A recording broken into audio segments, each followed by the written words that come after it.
Hello fellow sim racers, Project Cars 2 fans, and people that think that the phrase "the good old days" refers specifically to the year 1979. Today I'm driving the absolutely astonishing BMW M1 Procar at the equally excellent Brands Hatch, as part of a series that I've given the working title, Project Cars 2 is finally playable.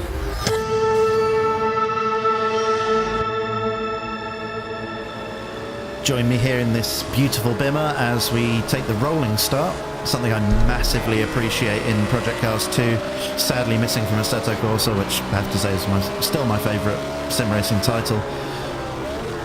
So we do the cheeky throw it round the outside as the AI all get tangled up with each other on the apex trick. Have to wait a bit before we try and take the inner line for Druids. And the AI there taking the very, very, very inner line for Druids. It's not okay, son, that's not okay. Plenty of places to make up on the first lap as we pop it through Graham Hill for the first time. The AI thankfully gets out of the way on corner exit.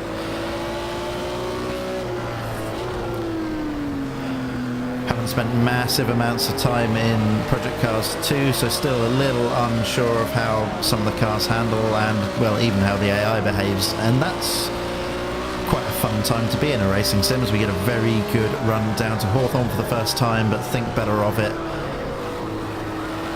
But thankfully the AI just sort of gets out of the way on corner exit. Westfield for the first time, and we are much, much quicker than the car in front.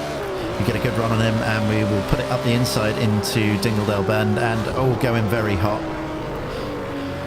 I was about to tell you that pretty much every racing sim you drive, for some reason the AI are slow through Westfield, and it's a great place to make up lots of time. However, gloating about how much better you are than the AI when you throw it off the course probably isn't the right way to go. Great exit out of Clark Curve, and we have to decide if we're brave enough to put it up the inside into Paddock Hill Bend. And we're not. Probably a good thing. One thing I have noticed about the Project Cars 2 AI is that it's a little bit more likely to turn in on you if you come from behind than Assetto Corsa is. Even with the aggression turned up a bit on Assetto Corsa, if you're even remotely alongside, the AI is pretty good at avoiding you. Generally speaking, anyway. It does get a bit weird on some tracks. Anyway, we survived a lap of Brands Hatch against the Project Cars 2 AI, which is always good. Yeah, I think I've said before in some of my videos that I've had real problems with Project Cars 2. It's been a bit of a train wreck for me, to be honest, since day one. I've had all sorts of issues with crashing and glitching, in particular getting it to play well in VR. And as you can see, it seems to be working pretty well these days. And that's thanks to the 1.4 update, as we all get a really good run down into Westfields. Very close to the car in front, and are we going to try and pop it up the inside into Dingledale? It worked so well last lap. We think better of it, but the AI car's so slow on the apex that we just give him a bit of a biff for fun anyway. So yeah, got the 1.4 patch, and now everything seems to be working really well, really smoothly. So realistically speaking, I am about 5 months behind everyone else when it comes to Project Cars 2. And what that means in practice is that I'm learning all the things that everyone already learned about 5 months ago. For example, there are a whole bunch of cars with really, really shocking stock setups, some of which are completely undrivable, as we get a little bit of adventurous getting on the power early through Paddock Hill Bend, but we sort of get away with it. As I was saying, on top of the stock setups, there's a whole bunch of cars, particularly the ones I really like to drive, like the prototypes and some of the GT cars, that have just got so much grip. And they're pretty unrewarding to drive, in my opinion. In fact, I was driving a bunch of the GTE cars the other day, giving them a test out, and you really have to throw them into corners. You really have to wrench the steering wheel across to get a decent amount of track time in a way that, well, you just, you know, you watch onboards from the real cars, and they're just not like that. You know, it's a heavy car. You can't just throw, you know, wrench the wheel over like that.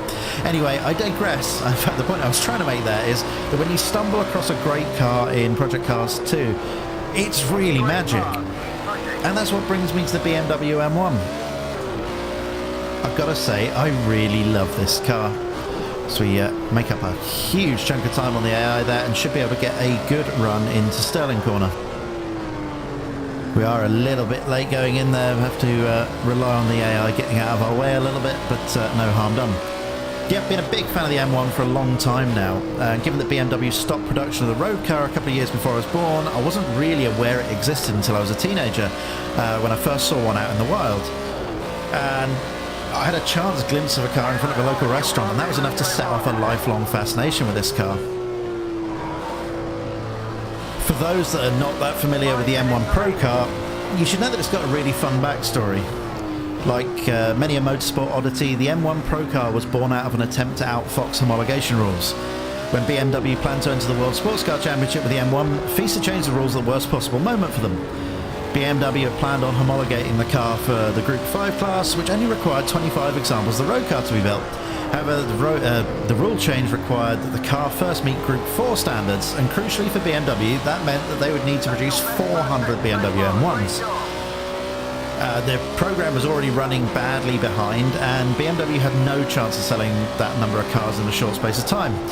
So the solution they came up with was to build a bunch of M1 cars and run them as their own single-make series. Not only would that help BMW meet their production goals, but also give them time to develop the car on the track. Arguably, the smartest part of that plan was to get the M1 Procar Championship, as it became known, to act as a support series for the F1 World Championship rounds that took place in Europe. The cherry on top of that already rather rich cake was that BMW managed to get the current Formula 1 drivers to participate, which brought in plenty of media attention and prestige to what was a very short-lived, sadly short-lived series, I should say. So as far as single-make championships go, the M1 Procar series was something really quite special in my opinion. And that's why I'm so happy that the M1 Procar in Project Cars 2 is a genuinely fun car to drive, as we get a bunch of turn-in understeer there, and then as we gather it up, a little bit of oversteer just to keep us on our toes. Yeah, this is a genuinely fun car to drive. I've spoken at length in the past, and probably earlier in this video as I was ranting on, about how some of the cars in Project Cars 2 just feel wrong to me, but the M1 doesn't. It feels great. It's racy and planted like a good sports car should be, but it does bite you if you're not careful, as we saw at Paddock Hill Bend a moment ago. Oh, it just sounds great. Have a listen to that.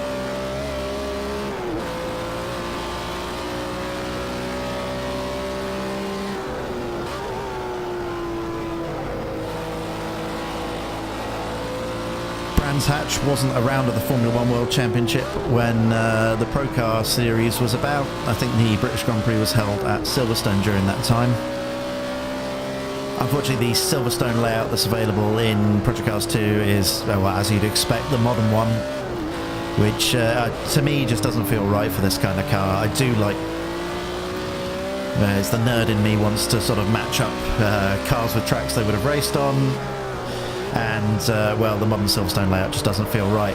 Whereas Brands Hatch, although I'm not sure the series ever raced here, I don't think they did, is very similar to how it was in the 1970s, with the track itself anyway.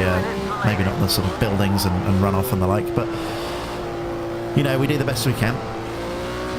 Still very much learning this car, as we sort of snatch a break going into Paddock Hill there, and end up having to wait a little bit longer to get on the power than we'd have liked, making lots of little mistakes as we're still learning what the car will do. Very much enjoy any car in Project Cars where you can really balance the car properly on the brake and get the weight transfer, as I sort of do a poor job of demonstrating that there by slightly jabbing the brake mid-corner. Bad habit to get into, that.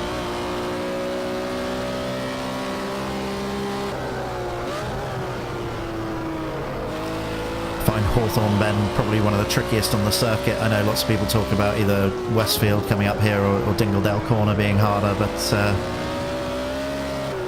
depending on the car, particularly just being able to get a car to turn in properly and maintain enough speed on turnout is always a bit of fun. So we finally catch up to the pack of cars in front of us. I don't think, sadly, I don't think Project Cars 2 has a skin for the Andy Warhol art car. Maybe that's the thing I should make happen. to get a great little run. Oh, that is not how you do it. Getting great advice there from our race engineer. As in, well, we pay attention as we absolutely throw it up the inside into Druids there.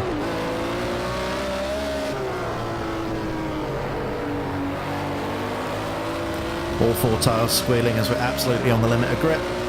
Haven't quite mastered how to get the tyres in the right operating window in Project Cars 2 yet. I need to do some reading. Looking at the layout, they're probably a bit on the cold side, but there you go. We're still having fun. We're going to get a whole heap of turning understeer going into Hawthorne there. Hopefully we can make up some more time through Westfield and maybe make a move stick through Dingledale. We definitely get the run on the AI. Can we do this without dying? It's the last lap, so we're going to give it a try anyway. No one died. Always good.